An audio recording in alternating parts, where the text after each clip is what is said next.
Have you ever wondered what it would be like to see the world for the first time?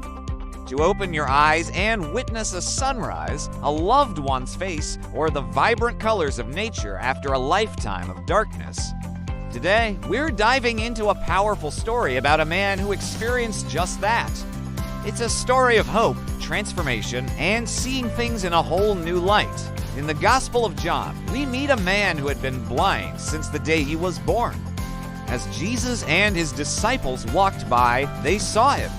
The disciples asked Jesus a question that people often wonder about when they see suffering. Who sinned, this man or his parents, that he was born blind? It was a common belief back then that suffering was a direct punishment for sin. But Jesus' answer turned their whole worldview upside down. He replied, it was not that this man sinned or his parents, but that the works of God might be displayed in him. This is such a profound statement.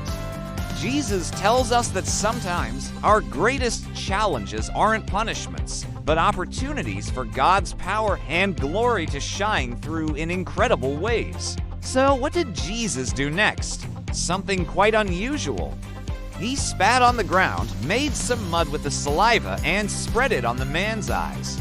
Then he told him, "Go, wash in the pool of Siloam." Can you imagine being that man? A stranger puts mud on your eyes and gives you a strange instruction. But the man obeyed. He went, he washed, and he came back seeing.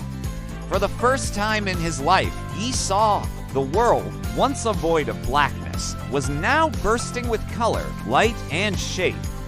His neighbors and those who had known him as a blind beggar were completely astonished. They kept asking, "Isn't this the man who used to sit and beg?" Some said it was him, others said he just looked like him, but he declared, "I am the man." They were so confused they brought him to the Pharisees, the religious leaders. The man explained how Jesus had healed him.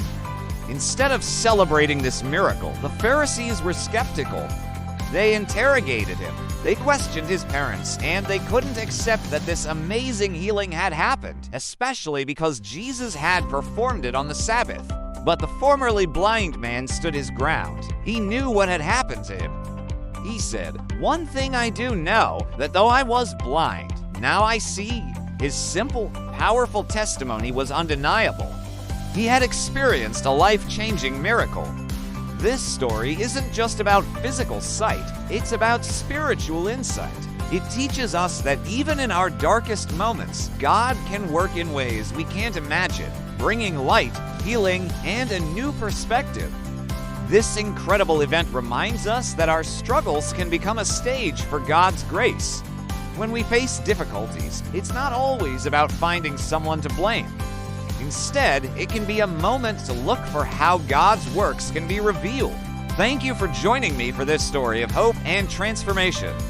Subscribe for more stories that bring light and hope. See you next time.